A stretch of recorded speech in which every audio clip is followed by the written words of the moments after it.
우리가 지금 6주차 수업이죠? 이제 6주차부터 새로운 챕터에 들어오겠어요.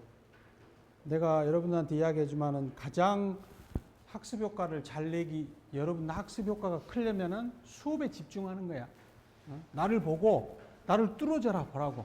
못생겼지만 좀 뚫어져라 보면서 보라고. 자, 새로운 챕터에 들어올 거예요. 제목이 뭐야? 설계 개념이에요. 약 2주 동안 수업을 할 거예요. 그래서 배울 내용은 이런 건데 시간 전략을 위해서 뭐 배우겠다는 것은 설명하지 않겠어요. 왜냐하면 계속 수업하면서 하나하나 해결해 갈 테니까. 오늘은 3시간 동안 여기까지 공부할 거예요. 여기까지. 오늘. 그리고 나머지 다음 주 시험이죠. 여기까지 공부할 거고 다음 주 시험 보고 그 다음 주에 이제 나머지 거 할 거고요. 자, 내가 여러분한테 부탁하건데 이번 챕터를 정말 집중해서 들어야 돼. 왜냐하면 이 설계 개념을 이해해야지 앞으로 1년 동안 나오고 철근 콘크리트 공학 공부하면서 저 개념으로 설계를 하거든. 여기서 막 계산을 막 해갖고 막 하는 건 아니지만 그 개념을 명확하게 이해하고 있어야지 그 개념대로 설계를 해 나갈 거예요. 아시겠어요? 그래서 집중해서 들어줘야 돼. 그리고 3시간 말미에 다 하고 여기까지 공부하고 다음 주 시험에 대해서 여러분들이 입학해가지고 처음 나오고 공부한 거 시험 보는 거잖아요.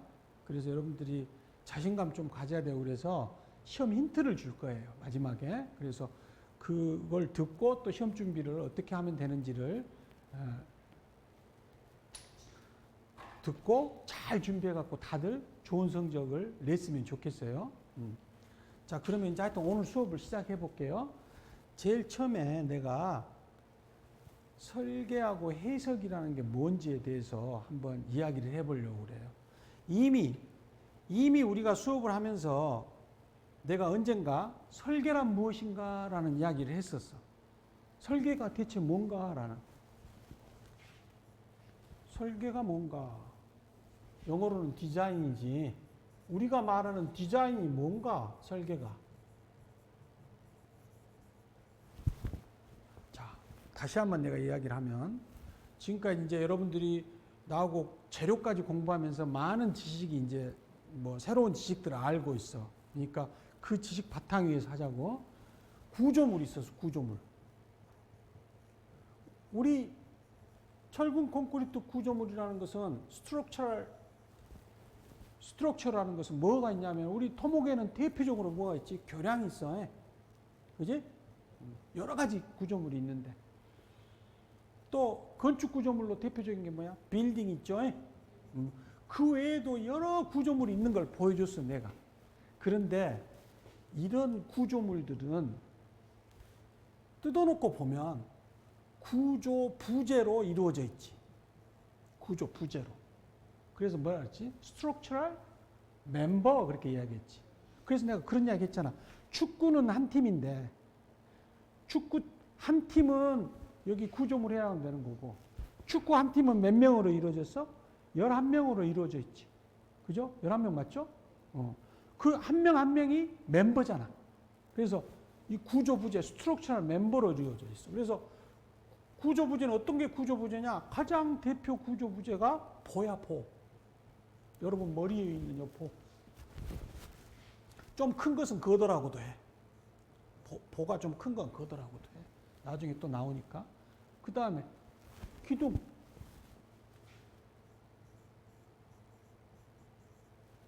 슬래브. 이런 것들이 구조 부재예요. 그래서 이런 것들이 모여서 교량도 되고 빌딩도 되고 구조물이 되는 거예요. 그러면 설계는 이 구조물을 설계하는 거지만 실제로는 이 부재 하나씩을 설계하는 거예요. 아시겠어요? 그런데 뭐 이 구조 부재들이 가만히 있으면 스트레스 받아 안 받아?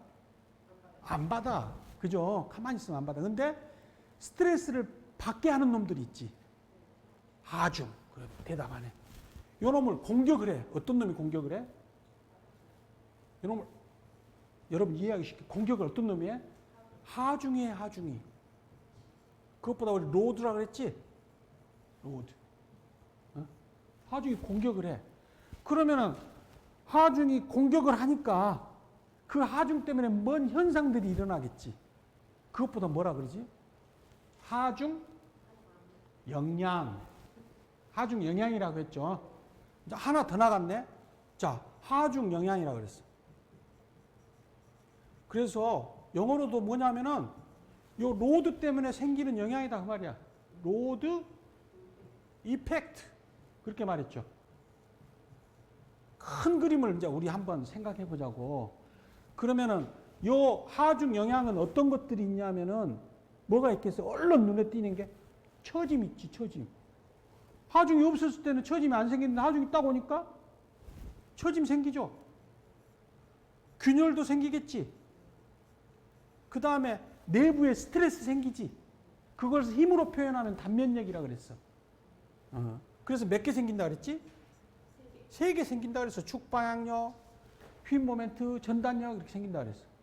자, 다시 여러분한테 물어볼게. 예? 하중 영향이 왜 생겨? 스트레스를 받으니까 생겨? 하중이 작용하니까 생기는 거지. 그지? 그래서 요 하중이 작용할 때 생기는 하중 영향을 계산해내는 것보다 우리는 뭐라 그러냐면은 요것이 작용하면 여기 생기는데 이게 대체 얼마나 생기냐라고 계산해내는 것이 요렇게 계산해내는 것이 뭐냐면은 구조 해석이야. 어? 뭐다?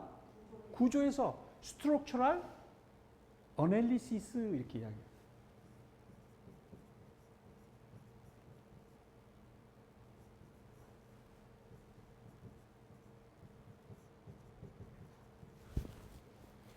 요 놈을 계산해내는 게 구조해석이야.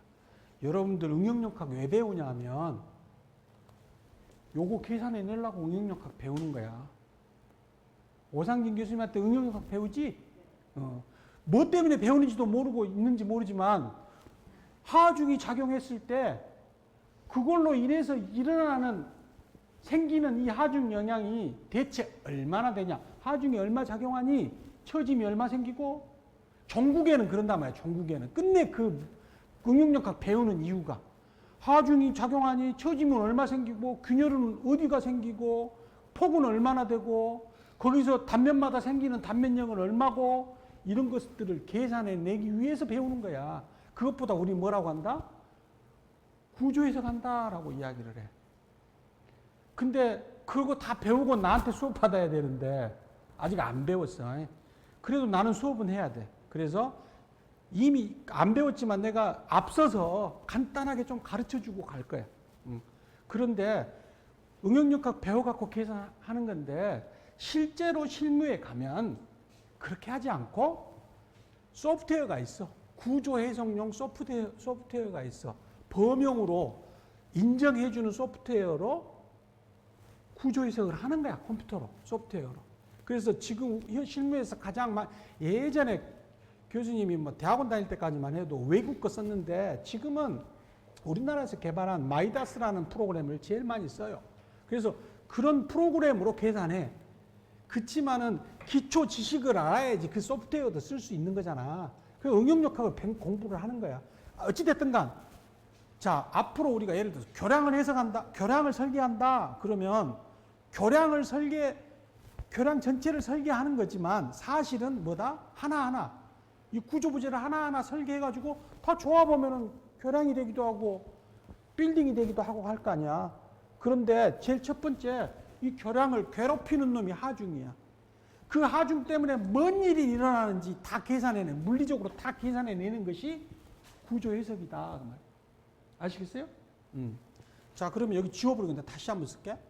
자, 하중이 작용하는데 그 하중 때문에 뭐가 생겨? 하중 영향이 생긴다고 말이야. 그걸 계산해내는 게 뭐다? 이걸 계산해내는 과정이 구조 해석이다. 그 말이야. 구조 해석이다. 그러면 이 하중 영향 때문에 아니죠. 하중 때문에 이 하중 영향보다 그거에 저항하는 값이 더 커야겠지. 그지? 요놈보다 뭐가 더 커야 되겠어? 저항하는 값이 항상 커야 돼. 요렇게 되게끔 해야 되는데 요렇게 하는데 또 목표가 있었어. 뭐가 있었지? 목표가, 설계 목표가? 그렇지. 설계 목표가 첫 번째 뭐야? 안전성이 있었지. 안전. 예? 파괴하지 않아야겠다고 말이야. 예? 그러니까 요 하중 영향보다 요 놈이 커야 파괴 안 하겠지. 여기서 하중 여러 개 중에서도 뭐냐면은 안전은 단면력 있지. 단면력. 요 단면력이 여기서 생기는 단면력이 이쪽에서 저항하는 이 저항값은 강도가 되겠지. 어디까지 버틸 수 있냐 하는 강도, 스트렝스. 이렇게 되면 되겠지. 그러면 안전할 거야. 이런 목표를 달성하게끔 이렇게 하면. 따로따로 했지만. 두 번째, 사용성. 사용자가 불편하면 안 되겠지. 그지? 이건 뭐겠어? 여기 하중 영향 중에 처짐 균열들이 사용자가 불편하게 되겠지. 처짐이 많이 생긴다든지 균열이 많이 가 있다든지. 그래서 여기서 생기는 처짐이나 균열보다 이쪽에 저항하는 값이 더 크면 되겠지. 그죠? 또 뭐 또 있었어? 안정성도 있었지. 그지? 안정성. 스테이블 해야겠다고 말이야. 안정해야겠다고 말이야. 파괴하고 상관없이 안정해야겠다. 또 하나 있다 한다면 뭐가 있어? 내구성이 있죠. 그래서 이런 목표를 달성하게끔 하려면 요 값보다는 요 값이 크면 될 거야. 그죠? 이것을 어떻게 확보하는 방법에 따라서 설계 방법들이 여러 가지가 있는 거예요. 다음 시간에 바로 넘어가서 이야기하겠지만 인류 최초에 쓰는 설계 방법은 요것을 만족시키는데 요 부동호가 이렇게 되게끔 하려는데 좀 간단하게 허용력 설계법이라는 거 가지고 했어. 그 다음에 강도 설계법이라는 설계 방법을 가지고 요걸 만족하게끔 하는 걸 하고, 그 다음에 가장 진보된 설계법은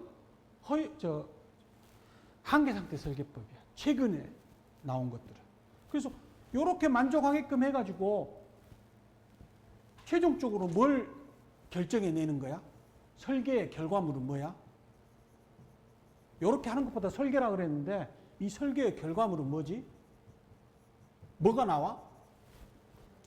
응? 응? 설계값이 뭐야 그러니까? 재료를 얼마나 강한 놈을 쓰냐 하는 재료 강도가 결정되겠지. 콘크리트는 설계 기준 압축 강도 얼마짜리고 철근은 항복 강도 얼마짜리고 이게 결정되겠지. 어떻게 결정해? 이렇게 만족하게끔. 또 뭐가 있지? 단면에 재원이 있지. 사이즈를 얼마나 할 것인지. 예? 단면에 재원이 결정되는 거야. 최종 결과는. 그래서 요걸 정리해 놓은 요것이 결과물인데 요걸 정리해 놓은 것이 설계 도면이고, 요것을 요렇게 되게끔 만족하게끔 요렇게 결정해 내는 과정을, 계산하는 과정을 정리해 놓은 것이 구조 계산서야. 응? 이런 일들은 설계회사에서 하겠지. 그죠? 그럼 설계회사에서 나중에 일 따가지고 납품할 때 뭘 납품하느냐? 이건 납품하는 거야. 그러면 이것만 있으면 뭐 할 수 있어, 이제? 시공할 수 있지. 그 시공회사에서는 가지고 이제 시공하는 거야. 자, 설계의 큰 그림을 이제 이해할 수 있겠어요? 어?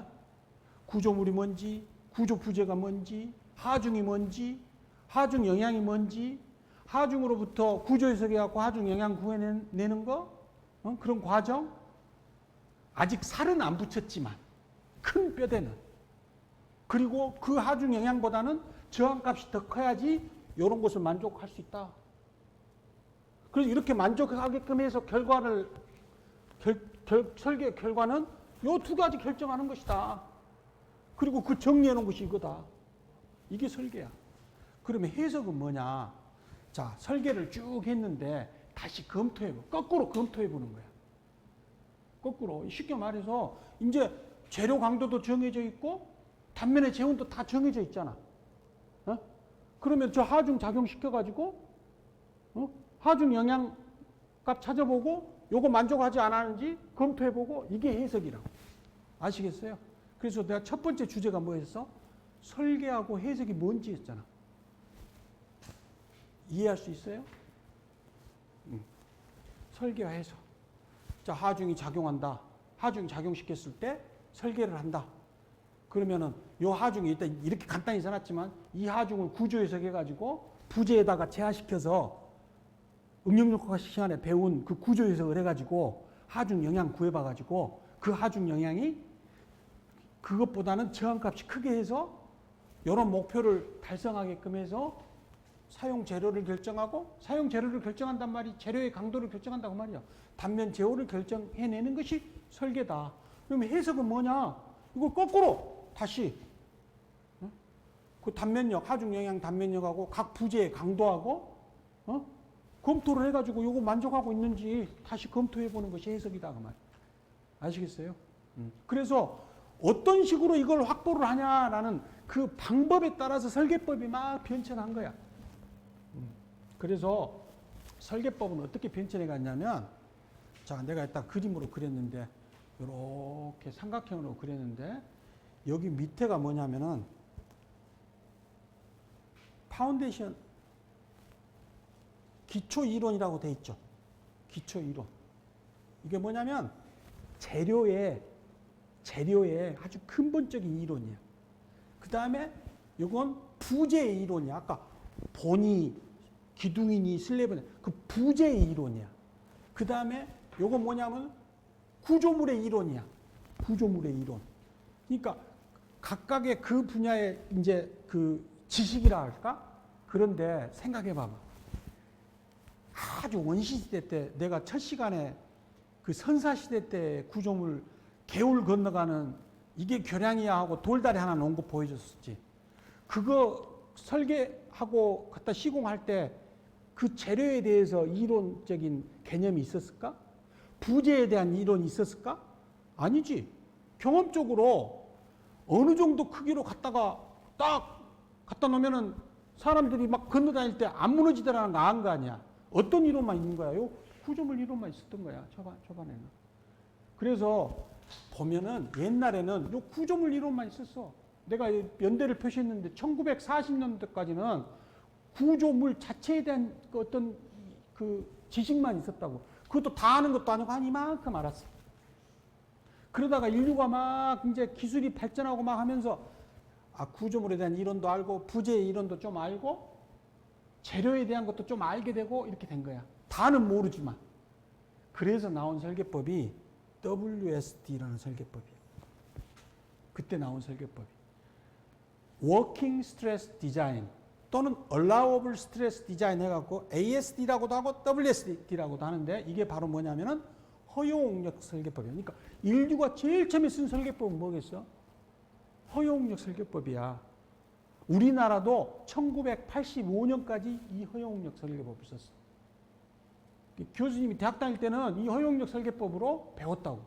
말 그대로 허용력 설계법이라는 건 뭐냐면은 제일 쉽지 그냥. 뭐냐면 아까 여러분들 하중을 받으면 스트레스 받아 안 받아?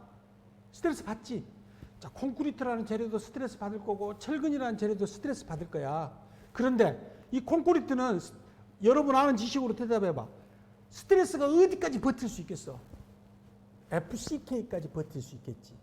그래 안 그래? 그런데 FCK의 한 40% 정도 되는, 그러니까 0.4 FCK까지만 허용하겠다 그 말이야. 그럼 파괴 안 해?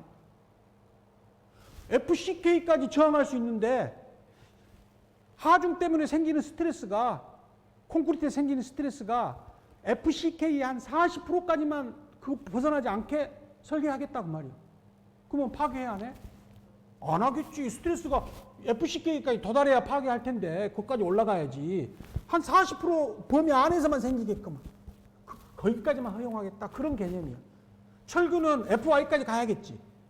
우리 이상화시킨 철근의 응력 변형 선도를 보면 FY까지밖에 갈 수 없지, 스트레스가. 근데 그것이 한 50%까지만 50% 넘어서는 스트레스 안 생기게끔. 그럼 안전해, 안 해? 안전하잖아. 이거 아주 간단한 설계법이야. 그래서 그 허용률 설계법을 썼다고. 지금은 써, 안 써?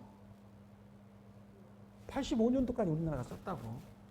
그래서 개념은 가르쳐 주려고 그래.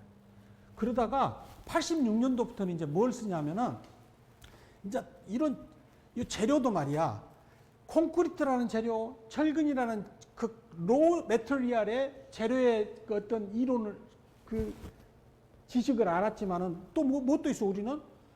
컴포지트 메터리얼. 철근 콘크리트는 두 개가 합성된 재료잖아. 그 합성해서의 재료의 성질도 알아야 되잖아. 그래서 이런 재료의 성질이 조금씩 알게 된 거야. 부재 이론도 알고. 그러면서 이제 무슨 설계법이 나오냐면은 강도 설계법이 나와요. Ultimate Strength Design에서 USD라고 그래. 네? 자, 결론부터 이야기하면 앞으로 우리는 무슨 설계법을 쓸 거냐면은 1986년부터 85년까지는 우리나라가 허용력 설계법 썼는데 86년부터 강도 설계법을 쓰기 시작했는데 아직도 콘크리트 구조 설계 기준은 요 설계법으로 채택해서 쓰고 있어요. 그러면 우리 이 공부할 때는 무슨 설계법이 제일 중요하겠어?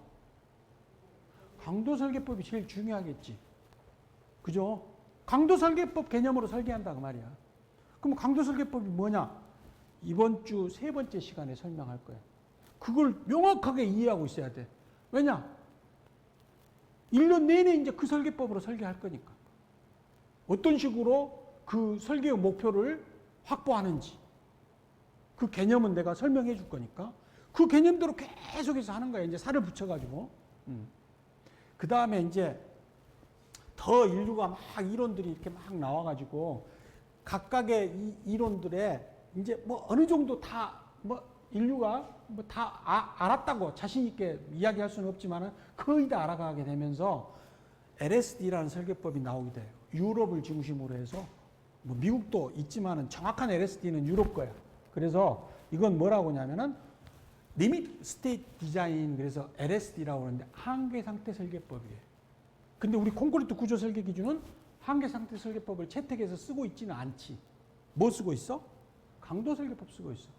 토목에서만 쓰는, 건축은 안 쓰고 우리 토목에서만 쓰는 도로교 설계 기준은 요거 채택해서 쓰고 있어.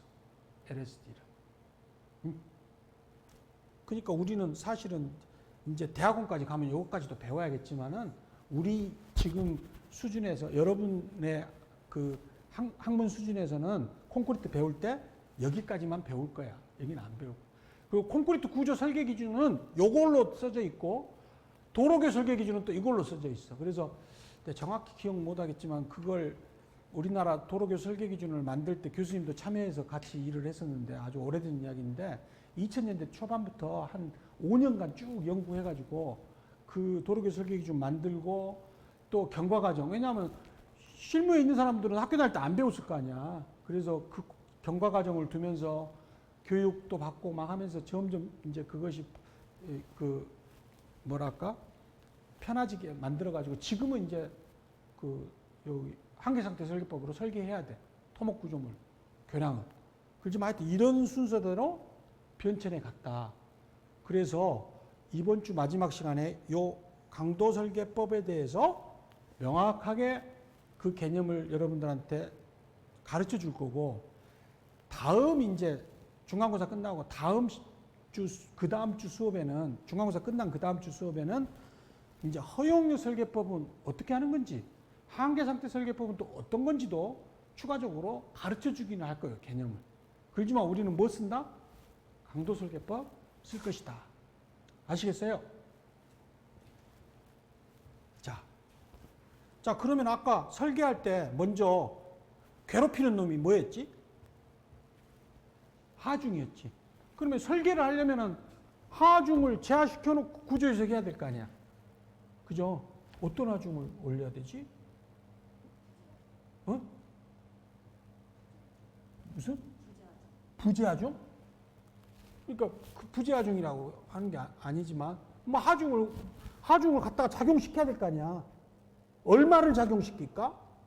어떤 하중을 작용시킬까? 그런 의문이 안 생겨요? 강도 설계 하중이 뭐야 그러니까? 자, 교량 설계하려고 그러는데 이제 이따 하중 올려서 설계해야겠어. 그럼 어떤 하중? 강도 설계 하중이 뭐야 그러면?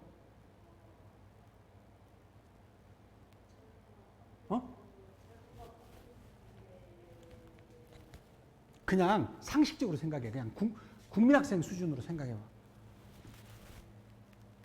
그 교량 위로 뭐들이 지나다녀? 차도 지나다니고 또 뭣도 지나다녀? 사람도 지나다니네. 그럼 어떤 차를 올릴까? 제일 무거운 놈?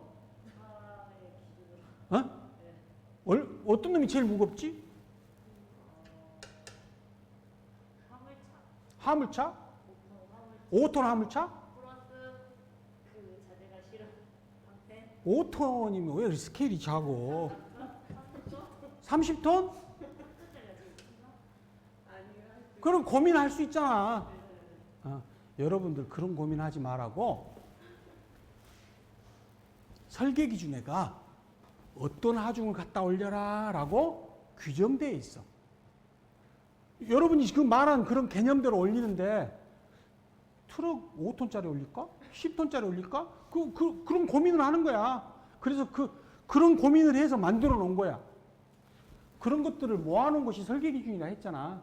그래서 이 설계 기준, 내가 첫 번 교과목 오리엔테이션 하면서 설계 기준에 대해서 이야기를 했었잖아. 설계 기준, 시공 기준 이야기해가지고 여기 KSD 뒤에 숫자 6개 있고 이것은 설계 기준이다. 그러는데 요 교량 설계 하중이라고 여기 설계 기준에가 거기는 한계상태 설계법이긴 하지만 어떤 하중을 올려서 설계해라 라고 돼 있어. 그러면 이 콘크리트 구조물에 작용하는 하중은 어떤 하중이 있냐면은 크게 두 개로 나눠져. 하나는 활하중. 말 그대로 활하중은 영어로 아까 하중이 로드였었지. 예. 활하중은 라이브 로드야. 여기 고정하중은 영어로 데드 로드야. 그러니까 뭐야? 요 활하중은 살아있는 하중이고 이 활하중은 죽어있는 하중이다 그 말이지. 그래서 교수님 학교 다닐 때는 요 고정하중이라 안 하고 사하중이라 그랬어. 요 데드 로드 사하중. 죽을 사자 사하중. 즉 다시 말해서 무슨 말이냐면 활하중은 막 하중이 움직여 다니는 거야. 여러분 아까 말한 차가 어째? 움직여 다니잖아. 그러니까 활하중. 그 다음에 고정하중은 콘크리트 구조물의 대표적인 고정하중은 뭐겠어? 자기 자신의 무게겠지. 자중이라 그래, 자중. 그래서 자중이 대표적인 고정하중이에요. 뒤에 가서 다시 공부할 때 한번 그걸 잊어먹지 않기 위해서 한번 생각해 보면 여러분들 내가 자주 써먹는 붕어빵 19g짜리에 틀에다가 만들어도 항상 19g? 변동이 있다 그랬지? 예? 이렇게 정규분포 곡선으로 변동이 있다 그랬지? 그러면은 저 활하중하고 고정하중 어떤 놈이 변동이 심할까? 활하중이 심하겠지. 여러분이 대답했어? 활하중이 심해. 맞아. 그래서 요 활하중이나 고정하중에 대해서 설계 기준에서 딱 정해져 있어요. 먼저 고정하중부터 이야기해 볼게. 고정하중은 구조물을 사용하는 기간 동안에 그 위치가 움직여 다녀 안 움직여 다녀? 고정돼 있어. 그 크기가 일정해. 계속해서 지속하중이야. 크리프 일어나게 막 하는 지속하중이라고. 그지? 그래서 요 고정하중은 우리가 쉽게 계산해 낼 수가 있어. 얼마인지. 어떻게? 뭐만 알면? 그 구조물 자체의 중량만 알면. 그래서 단위 질량이라고 하는데 예를 들어서 콘크리트 단위 질량은 23kNm/m의 삼승이야. 그러니까 1입방메타당 중량이 얼마 나가는 거야? 23kN. 철근이 들어있으면 좀 더 무거워. 24.5kNm/m의 삼승이야. 아시겠어요? 예를 들어서 결항의 고정하중 같으면은 이런 방금 말한 자중에 의한 콘크리트 구조물 자중에 의한 것도 있지만 결항 뭐에 붙어 있기도 하잖아. 무슨 뭐 라이프라인 같은 거 붙어 있잖아. 무슨 수도관도 붙어 있고 가스관도 붙어 있고 포장도 돼 있고 막 그러지. 그런 것들도 다 고정하중이지. 항상 그거 붙어 있으니까. 그것도 막 산정해 내면 되는데 이것은 이런 단위 질량만 알면은 쉽게 산정할 수 있다고 말이야. 자, 예를 들어서 이런 거야.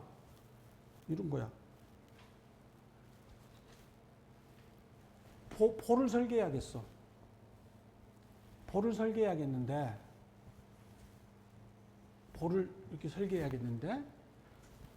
여기서 여기까지는 뭐 길이가 몇 메타다.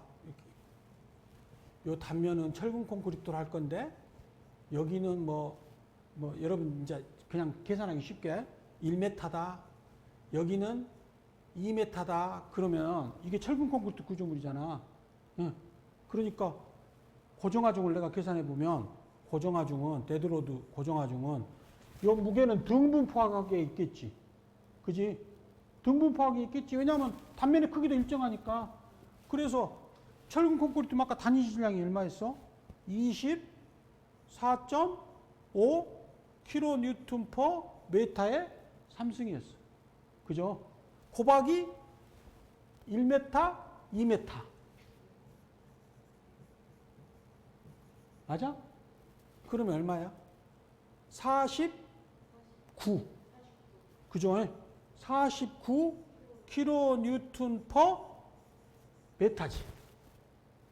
1m당, 여기 3승이고 1m, 1m 하니까 약분돼가지고 1m당 얼마가 작용하는 거야? 49kN.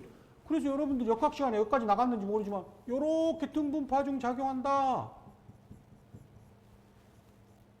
여기가 얼마? 방금 49 kN per m 이렇게 작용한다.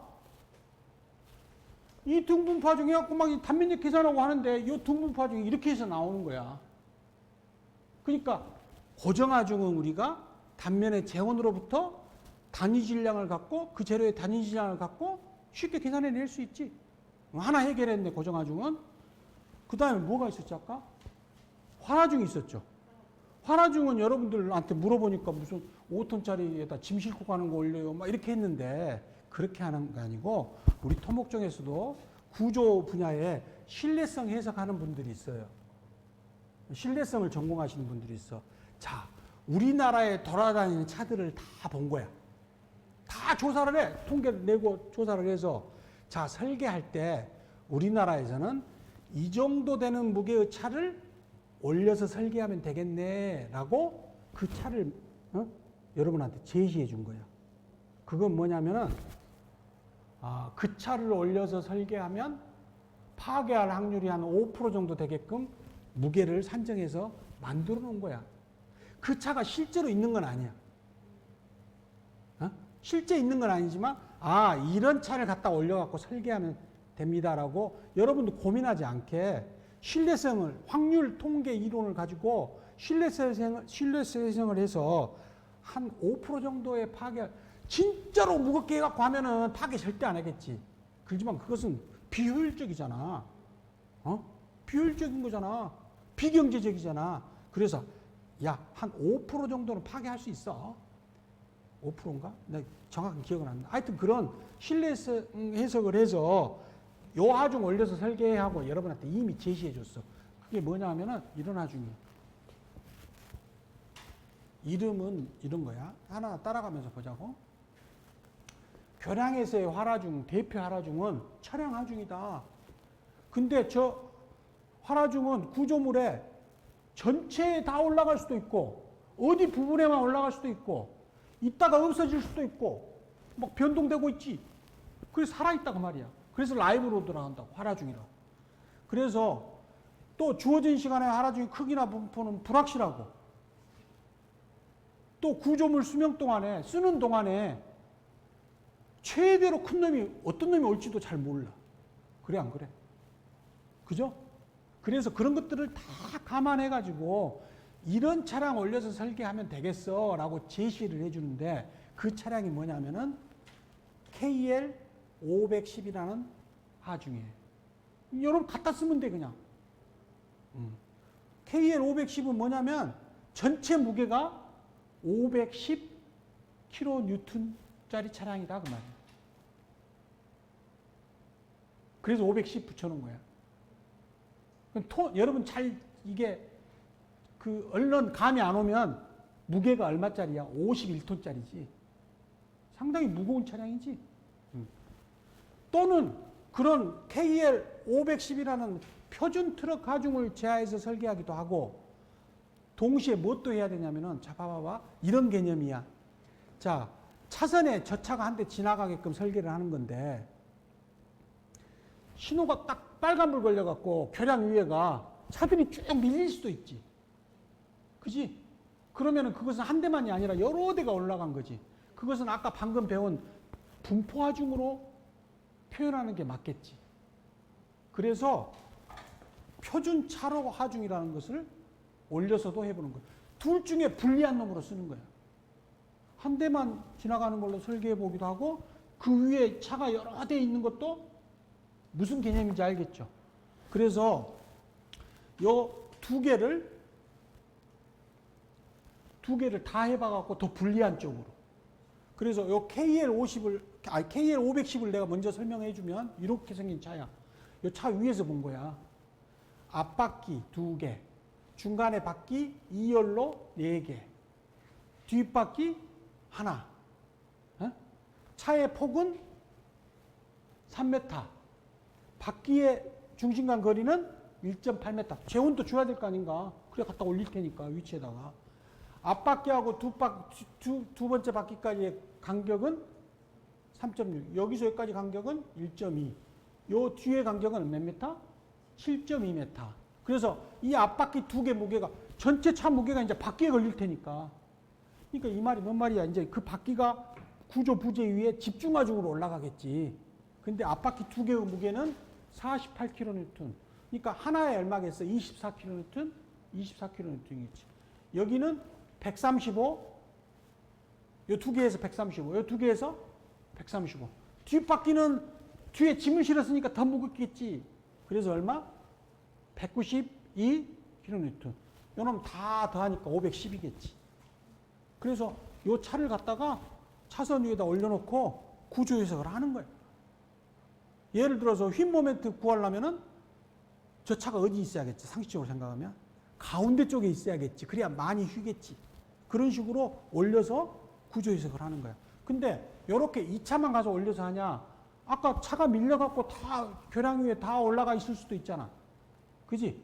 그래서 그럴 때는 표준 차로 하중이라고 그래가지고 등분포 하중을 올리는데, 경관의 길이가 60m 이하일 때는 요 하중을 올려. 등분포 하중. 12.7 kN/m. 이거 활하중이야. 근데 경관이 많이 길어지면 이렇게 올리면 너무 크니까 좀 감해줘. 12.7에서 이만큼의 비로 60m가 넘어가면 경관분의 60에 0.1승으로 해서 감해서. 교수님 이게 어디서 나온 거예요? 아까 말했다시피 토목에서 신뢰성 해석하는 연구자들이 우리나라의 하중 특성을 다 고려해가지고 그냥 요놈 갖다가 설계하세요 하고 미리 만들어 놓은 거예요. 그 안에는 여러 연구 결과들이 다 포함되어 있는 거예요. 그래서 지금은 이런 하중 올려갖고 설계를 해야 돼. 아시겠어요? 그래서 다는 이해 못했어도 어떤 하중 써가지고 하는구나라는 정도는 이해했죠 이제. 자, 그런데 고속도로에 있는 교량하고 여기 마을 앞에 있는 교량하고 중요도가 어때? 요 마을 앞에 있는 교량은 그렇게 큰 차는 잘 안 오겠지. 그래 안 그래? 그래서 우리나라에서는 1등교, 2등교, 3등교 이렇게 구분이 돼 있어. 쉽게 말해서 고속도로에 있는 교량이랄지 국도상에 아주 중요한 국도상에 있는 교량이랄지 그럴 때는 1등교라고 해요. 중요하니까. 좀 덜 중요하면 2등교. 어디 시골 앞에 그냥 마을 앞에 들어가는 교량 같은 경우는 고속도로 교량하고는 틀리잖아. 그래서 3등교 그러는데, 자, 요 하중을 올려갖고 1등교를 설계를 하는데 2등교 같으면은 요 하중이 너무 크지. 그러니까 이 하중으로 올린 것에 그 하중 영향을 몇 프로로 감해버려? 75%로 감해서 써라 그 말이야. 아시겠어요? 3등교면 더 큰 하중이 안 오겠지? 그래서 2등교로 계산한 거에 또 몇 프로로? 75% 감해서 하중 영향을 써라. 아까 하중 영향이 뭐 처짐도 있고 균열도 있고 단면력이 있었는데 1등교로 계산한 그 단면력이 있을 거 아니야. 그럼 다 쓰지 말고 2등교일 때는 그것에 75%. 또 3등교는 2등교에 또 75%만 써라 그 말이야. 그렇게 해가지고 하중은 정리가 됐네. 아시겠어요? 예전에는 요거 나오기 전에는 어떻게 썼냐면은 참고로 여러분들 지나다니다 보면은 교량 옆에가 이렇게 교명주라는 게 붙어 있어. 누가 만들었고 뭐 언제부터 언제까지 만들었고 설계는 누가 했고 시공은 누가 했고 막 있잖아. 하나 가져와 봤어 여기다 이렇게. 이제 여러분이 토목 전공한 사람이니까 여기서 표현하는 게 뭔지 다 알아야 돼 이제. 봐봐. 이 교량에 내가 하나 어디서 인터넷에서 따온 거야. 이 교량의 총 연장은 얼마인가? 32. 몇 메타다 뭐 이렇게 써져 있지. 그 다음에 그 교량의 폭은 20m다. 3, 4, 12, 3, 6, 18. 한 6차선 정도 되겠네. 한 차선이 3m 정도 된다 그러면 뭐 한 4차선 아니면 뭐 4차선하고 인도 있고 막 하면 그 정도 되겠네. 근데 여기 보니까 뭐라고 돼 있어요, 이게? 설계하중은 DB 24라고 돼 있지. 방금 내가 설명해 준 지금 쓰고 있는 설계하중이 나오기 전에는 요런 하중을 썼어. DB 24하중. 그래서 가로해 갖고 뭐라고 돼 있나? 43점. 그때는 SI 단위도 안 썼네. 43.2톤이라고 돼 있네. 그러니까 요런 트럭을 올려 갖고 설계했다 그 말이야. DB24라는 설계를. 예? DB24라는 트럭이 있냐? 없어. 아까 KL510처럼 설계할 때 갖다 올리라고 만들어 놓은 트럭이야. 그 똑같아. 옛날 그 KL510이 나온 논리하고 똑같은 논리로 만들어 놓은 트럭이야. 뭐 지식은 조금 더 그 KL510보다는 덜 하겠지만 그런 논리로 여러분 설계할 때 이 트럭 올려서 설계해요 하고 만들어 놓은 거야. 이것도 간단히 한번 설명해 줄게. 이게 언제 공사했는가? 96년 언제부터 98년 언제까지 돼 있다고 돼 있지? 그럼 설계는 또 그 이전에 했겠지? 그러니까 KL510이 없던 시절이야. 그 설계 기준이 계속 바뀐다 그랬잖아, 내가. 기술이 발전할수록. 그래서 이런 것들을 읽을 줄 알아야겠어. 아, 시행은 수자원공사에서 했고, 설계는 누가 했어? 이 엔지니어링 회사에서 했지. 선진 엔지니어링 회사에서. 내가 첫 시간에 이야기했잖아. 뭐, 설계하는 회사, 시공은 또 현대건설이 뭐 이런 여러 회사가 컨소시엄을 이뤄서 아마 현대건설이 주로 주 회사였고 이렇게 했겠지. 그 다음에 감리는 누가 했고 준공은 누가 했고 이거 공무원이 거고. 어? 여기는 뭐 감독자는 공무원이든지 아니면은 감리단장이겠지. 지금은 감리단장이겠지만 이렇게 했다고 말이야. 내가 뭐 하려고 그러냐면은 이게 교량 이름인데 교량의 이름도 있고 교량에 대한 설명을 다 해놓은 건데 여기서 요놈 이야기 하려고 그래요. 설계하죠. 지금은 뭐 쓴다? KL 510 또는 표준 차로 하중 뭐 이렇게 올려서 하는데 옛날에는 그거 안 쓰고 이거 썼다고 말이야. 뭐냐면 여기 봐봐. 이제 1등교, 2등교, 3등교 알 수 있겠죠. 그래서 1등교일 때는 뭐 써라? DB24를 써라 그 말이야. 2등교일 때는 DB18을 써라. 3등교일 때는 DB13.5를 써라. 여기서 뒤에 숫자가 뭐냐면은 W라는 값이야. 그 얼마냐면은 24가 얼마인가? 240kN. 18이면은 180kN. 옛날 말로 하면 24톤, 18톤. 그런데 여러분 알다시피 트럭이 1톤짜리 트럭이면 짐을 얼마 실어? 보통 1톤 실을 수 있지. 그 개념이야. 요 트럭이 요 앞에 바퀴는 0.1W, 0.1W. 여기는 0.4, 0.4, 여기 0.4, 0.4W야. 그럼 다 해서 얼마야? 1.8W지. 1. 요놈 다 포함 얼마야? 1.8W지. 그러니까 1등교는 TB24니까 이 W가 24톤이야. 응? 그러니까 2배지, 차 무게는. 맞아요? 그러니까 아까 뭐였어? 아까 TB24로 설계했다라고 아까 교명주에가 써져 있었잖아. 그러면은 TB24면 W가 얼마인가? 24톤이지. 예. 1.8 곱하면 얼마야? 43.2인가? 어? 그래서 아까 여기 어이구. 에이.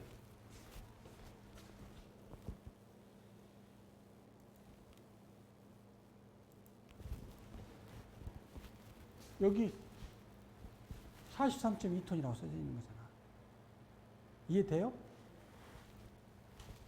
2등교는 좀 1등교보다 덜 중요하니까 W를 얼마로 한 거야? 18톤으로 하고 1.8배 하면은 총 중량은 나오겠지? 3등교는 좀 더 덜 중요하니까 차가 무게가 점점 줄어들지? 이런 표준 트럭 하중을 올려서 설계했다 그 말이야. 마찬가지로 한 대가 한 차선에 지나가게끔 설계하는데 신호등 걸려갖고 차가 쭉 밀려있다. 그러면 이런 차만 밀려있는 게 아니라 작은 차도 있고 뭐 큰 차도 있고 올 테니까 그것을 등분포 하중을 해가지고 1등교일 때는 DL24. 그래서 등분포 하중이 얼마고 집중 하중 한계가 어디 있다고. 한 대는 큰 놈이 있을 수 있으니까. 2등교면 DL18이라 해갖고 다른 하중. 좀 더 낮은 하중. 이런 하중을 써서 했다고. 아시겠어요? 그래서 이것은 지금은 쓰지 않는 거지만 여러분한테 소개해 준 거야. 왜냐하면 교명주 보고 안 배운 하중이네 하지 말라고. 옛날에는 이런 하중 썼으니까. 근데 지금 무슨 하중 쓴다? KL510이라는 표준 트럭 하중을 쓴다. 그래서 이번 시간에는 내가 설계가 뭔지, 설계의 큰 뼈대를 내가 설명을 해줬어요. 설계가 어떻게, 역사가 어떻게 변천해 왔다.